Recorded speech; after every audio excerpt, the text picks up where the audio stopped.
napakaganda, 'di ba? Oo, hindi nila pinagbigyan si Garma sa gusto niyang mangyari umuwi.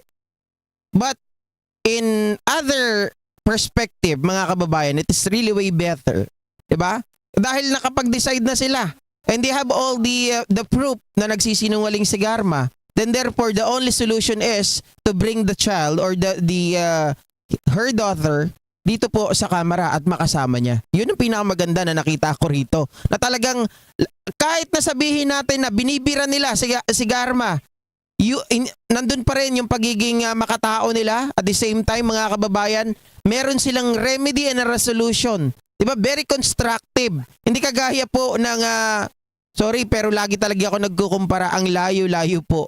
Very far doon po sa Congress and also dito sa Senate. Napakalayo po, mga kababayan. Okay, ano ba ang pinagsimulan nito para mas maliwanag? Dito po, puntahan natin etong mga medyo pasirko-sirko at parang clown at parang hindi natin malaman, parang bitukan ng manok na pinagmulan. At talaga naman, anong tawag dito, kapansin-pansin ang pagbilis ng mga posisyon. At talagang napaka-juicy ng mga posisyon nga nitong si General Manager Garma, mga kababayan. Ito po, pakinggan natin at panoorin.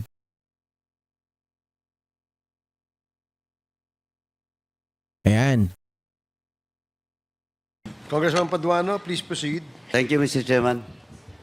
Anyway, Mr. Chairman, hearing the answers of Colonel Garma, Ms. Garma kanina, with regards to question of deployment, na napaka-juicy yung mga posisyon from DI,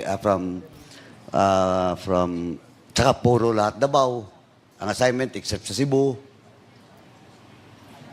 tapos nag-schooling, tapos early retirement. Again, can you state when was the date or the year that you retired? That's June of 2019, Your Honor. June of 2019. When did you... Napakabata pa siya. Kung tatandaan ninyo, dapat 10 years pa bago siya magre-retired. Pero nag-early retirement na itong si Garma. Mga kababayan, ito pa yung sinasabi niya na June siya nag-retire, tapos ilang days lang. Parang 15 days lang ata. PCO, GM na siya ng PCSO. Napakabilis. Assume as PCSO chairman? July 15 of 2019, Oh, Your Honor. 1 month lang. Di ba? Tama? 1 month? 15 days, I think, Your Honor. Oh, 15 days pa. Sobra. Now, during the interpellation, Mr. Chairman, ng mga members kanina, Ma'am Garma, Miss Garma, keep on denying that he is close to the former president. Di ba? Kasi sabi mo lang lagi, maybe. Binigyan ka ng posisyon, tingnan mo. You check the record. 10 years pa yung supposedly before you retire, 10 years ka pa, but you opt to early retirement. Tapos, wala pang 1 month, sabi mo nga, 15 days, bigla ka nag-PCSO. Tapos, tong tinanong ka kanya, sabi mo, are you close to the president, former president? Ang sagot mo, because of those promotions, sabi mo, is maybe, not maybe. Ang pinaka-tricky talaga dito, hindi lang yung mga yan. Pati yung pagtatanong sa kanya kanina, are you going and willing to waive or sign the waiver para makita namin yung mga bank accounts mo? Sabi niya, no. Mga kababayan, doon pa lang, mala Harry Roque na. Diba? Mga style ni Harry Roque, mga kababayan. Lahat, style yan ng mga bulok. Style lahat yan ng mga DDS. Ang daming dahilan, ang daming mga palusot. Si Harry Roque sabi niya, I will going to submit everything, Your Honor, Mr. Chair. Tapos ngayon, nagtatago po sa kanyang motion to quash. Mamaya, pag-uusapan din natin yan. Now, I will ask you, Potency plus C every day. Ba, Mahalagang nagpatalastas paalala, ang pa nga. motion secrecy ay Nagpatalastas pa nga. Teka lang. Easy. Close to the president? Former president? Yes or no na po? Walang personal. Yes or no na po? Kasi lahat-lahat eh. Ay, ewan ko kung special ako. Oh, Nakita niyo yung reaction niya? Ewan ko ba kung special ako? Maang-maangan ng diputa. Mga kababayan, tapos yung naalala niyo yung tungkol dun sa Bucor na si Narsolis, 'di ba sabi niya magkakilala po kami. Akala hindi siya siguro hindi siya aware na alam ng mga congressman na yung Narsolis na yon, bukod sa asawa niya, bukod doon sa isa pang yung kasama rin niyang pulis na naging jowa niya, tapos si Narsolis, puro pulis, puro mga nasa gobyerno ha. Sabi ko nga hindi kaya na finger licking good ito ni Kibuloy? Ay ni Digong. I'm just asking. I can't answer. Simple lang tanong ko. Are you close to the former president? Because that's why you're been given a juicy position where in fact, 1 month, wala pa nga, 15 days ka lang nag-retire, ng PCSO, chairman ka na kagad. Sige nga. Yes or no? Why can't you answer? Ang hirap Mr. sumagot. Chairman, since Because, Mr. Chair, why? What? I do not... I do not na naman. No, Mr. Chair. Sige nga. Because you said, am I close or special to the President? Yeah, you're close to the president. Or special. Tingnan niyo ang abogado niya na nasa likod. Natutulala na lang eh. Natutulala na lang talaga yung abogado niya sa likod eh. Dapat kasi sa mga abogado, wag lang pera-pera tingnan. Tingnan nyo rin kung pwedeng manalo yung mga ninyo, client nyo. Wag kayong kuha ng alam nyong matatalo. Ha? Oh. Yan. Kasi, tanungin mo yung lahat mga classmates mo. Ako, mama, mga classmates mo, ikaw ang tumulong for their promotion during the time of President Duterte. That's why I'm asking the DIDM to submit to this committee all the years of promotion of all your classmates. Now, ang question ko ngayon, diretso na. Ayun. So, ibig sabihin, isa yun sa mga puntos. Mga kababayan na hawak din nila. Lahat kasi ng mga batchmate ng mga ito. Tandaan nyo, yung batchmate nila na batch 98 ata to, 96, 97, I'm not really sure kung anong batch yun. Pero lahat yun nagkapwesto. Karamihan sa kanila, mga kababayan, sino ang lumakad? Sino ang lumapit? O, sabihin na natin, kahapon ko ba binabanggit, wag nyo kasing dikdikin na malapit kay Duterte. Kasi hindi nyo makukuha yung sagot na yon. Ang missing link talaga si Bongo. Si Bongo ang malapit kay Duterte, pero itong mga ito, malapit kay Bongo. Kasi kay Bongo dumadaan ang lahat. Si Bongo nga ang jowa ni Duterte. Diba? Siya nga ang anong tawag ko doon? Magkasalo hanggang gabi. Oh. Now, I hope you will answer truthfully. Are you close to the president? Mr. Chair, I'm not close. I was fired. Okay. Nag-floating pa nga So, po ako during his Huwag time. mo, mga floating during your... Alam mo, mas natatawa talaga ako. Ito talaga yung tinitingnan ko eh. Mga kababayan, nawala na yung focus ko sa vlog ko kahapon eh. Ito talaga yung tinitingnan ko mukha eh.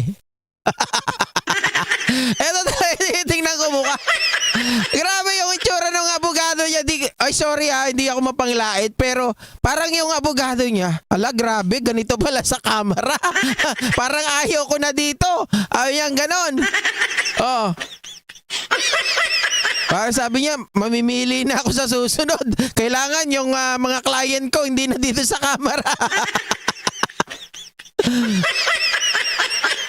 This time, Yes, Mr. Chair. 15 days lang na nag-retire ka, nag-PCSO chairman ka, for all those qualified. Sandali. for all those qualified applicants. Ang dami po na qualified. Why you? Why you? And though the fact is, Mayor Osmeña is keep on insisting, kaya nag-OIC ka lang kasi he never choose you in the list. Tama? O na ang question ko ulit. Last na lang to, ma'am. Are you close and special to the President? For me, Mr. Chair, I don't feel close and special. Okay, now, Mr. you're Chair. lying. Because You're lying, can ma'am. I explain, Mr. Chair? Of course, explain.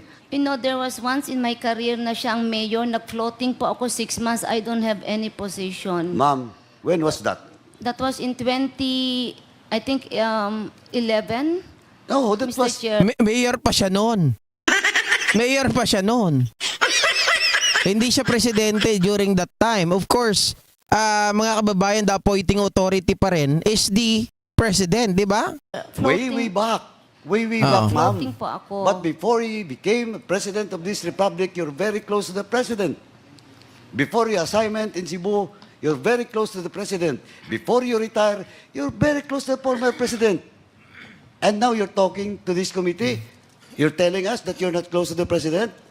That's only a simple question. Now you deny. You said no. You said no. Oh, Mr. Chairman, Can I, Mr. The- Chair? kanina pa kita pinaka-explain. Pabalik-balik lang tayo. Okay, give... Explain ang explain eh. Ang taga, alam nyo, ang taong nagsasalita ng totoo, hindi yan nahihirapan magsalita, mag-explain. Dire-diretso yan. Pero ang taong alam mong may tinatago, pag nagsalita yan, talagang umihinto. 'Di ba? Nagba-buffering. Even you were floated. Yeah. Kasi, 2011. yes, Mr. Oh, but after that, Ah. lahat na position mo, juicy. Can You I, can never stay. Palipat-lipat ka doon sa Davao and you will not be deployed as CIDG in Region 7. You cannot be deployed even the opposition of the mayor that time, Mayor Osmeña, if you're not close to the president. You're telling me that it's the Chief PNP. Now, kung Chief PNP Palagay ko rito, mga kababayan, ganito yung arrangement yan eh. Eto, this is actually just my opinion on how she became the GM of the PCSO. Ganito yan nangyari. Sabi niya, pinasa daw niya yung paper niya kay Bongo. Mga kababayan, palagay ko, dahil close, nagkakaroon sila lagi ng mga meeting dyan. Diba? Nakakausap nila yung mga tao. Nakakausap nila, nakakasama nila sila Bongo. So siguro, nag-ausap na sila before nila Bongo ni Duterte. Kaya nung time na siya ay magre-retire, 10 years pa before ng retirement, nakapag-usap na sila, sige, ikaw ang gagawin naming PCO o PCSO General Manager. Pero syempre may consequences. Meron yan silang deal. 'Di ba mga kababayan? So palagay ko dahil sa deal na yan kaya pumayag ito. Ang deal na iniisip ko ay tungkol po doon sa pera kasi alam nyo mapera. Yang sa PCSO puro loto rin yan. 'Di ba? Puro loto rin yan at meron din diyan mga di natin masabi kung ano yung pinaka-eksakto. Pero parang there is a magic.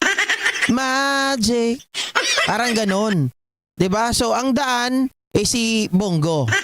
Hindi dumadirect kay Duterte kasi nga asawa ni Duterte itong si Bongo. bakit nung nag-retire ka, 15 days after, PCSO chairman ka, if you're not chosen, if you're not close, if you're not special to the president, Angatang seafood sarap sa Lucky Me Seafood Shrimp Tongkol. Lang yatong patalastas na to. Nakakadalawa ka na. Nakakadalawa ka na.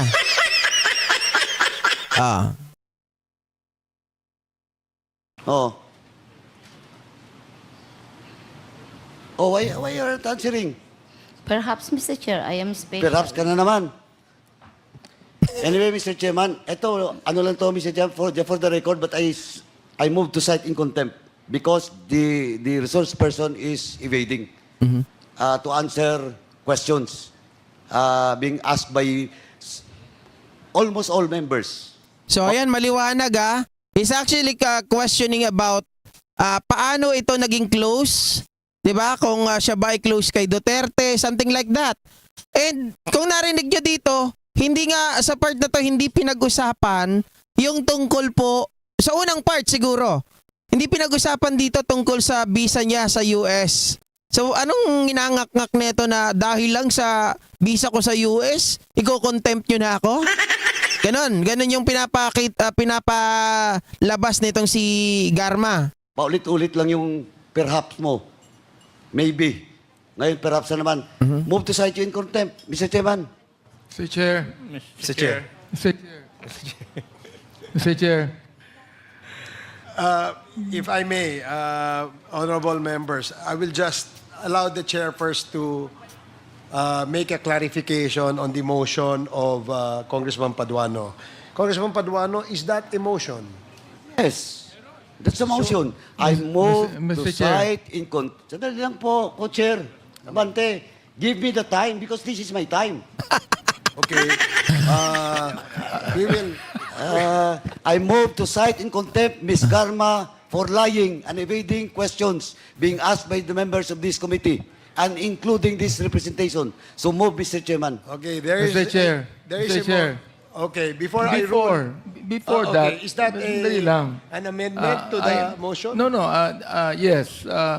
Perhaps, please listen to my questions first before we act on the motion of my co-chair who is angry now. Okay. So will Congressman Abante propound questions to Colonel Garma? Mr. Mr. Chairman, we have, Mr. I think Chairman. we have a pending motion, Mr. No, Chairman. I am just We just have clarifying. to, 1 minute to follow the suspension. rules first. Ayun umiiyak na siya. Ito pa lang yung first part ng pag-iyak niya First part pa lang ito. Yung pinakita ko sa inyo kanina, yun na yung matatapos na, umaapila pa siya. Kasi pauwi na yung mga chairman. Oh. Iyak.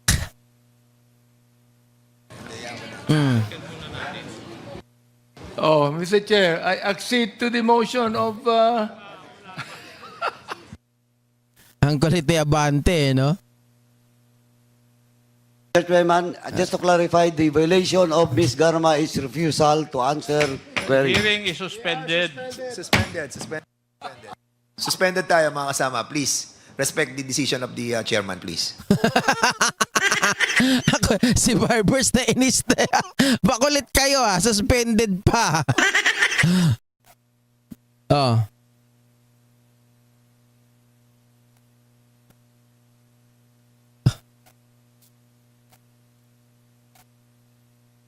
Kaya lang nakakapanghinayang mga ka-GP dahil si Paduano, si Abante at si Barbers.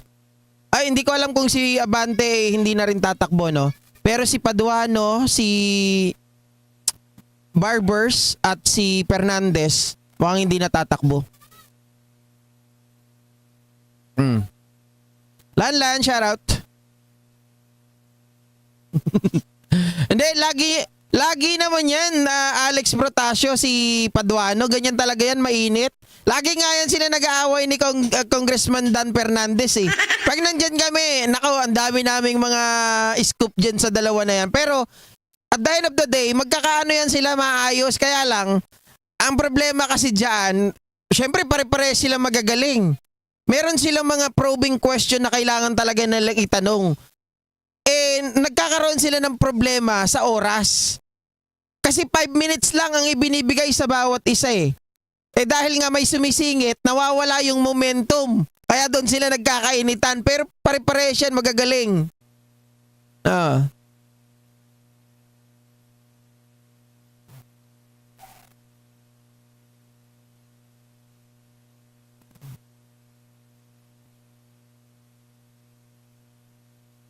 Ay, galing ng work si Lanlan. Love Ken, shoutout. Aki Becky, shoutout.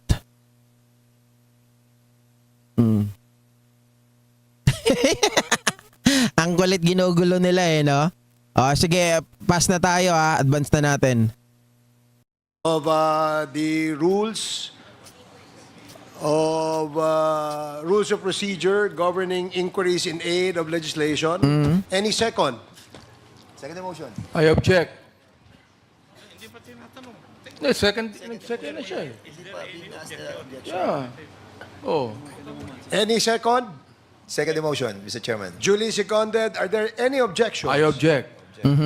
May I know what is the objection of I Congressman still have some questions to ask Colonel Garma in relation to what my good friend who is always angry. Ang kulit. Shoutout po, BRG Natsui. Good afternoon, watching from Japan. Thumbs up done. Thank you. Ay, nanonood talaga si Aki Becky. Kasi lumagpas yung pangalan mo kanina, tapos biglang nag-pop up sa utak ko. Ay, meron pala akong babatiin kanina, nakalimutan ko lang. Mama Aki Becky, shoutout sa'yo. Magandang hapon. To his question. Okay. Chairman naman eh. Mr. Chairman, I move to strike out the unpartnered statement of my co-chair, Abante. I Tama second. naman. Mr. Chairman, 1 minute suspension, please. Tama naman. I-strike out dapat yun. Kasi dapat hindi sila dyan, mga kababayan. That's unparliamentary. Okay.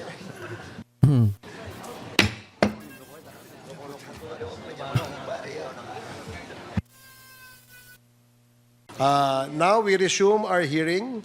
Ma'am And may Yolanda. I know what is the pleasure of Congressman Abante? Well, Mr. Chair, upon our discussion, I will withdraw my objection to the motion, Mr. Chair. But I would like to ask questions. Yes, you may do so, Congressman Abante. The motion was withdrawn. Let us now proceed to vote on the motion to cite Ruina Garma in contempt. So again, it was duly seconded. Are there any objections? Hearing none, the motion is carried.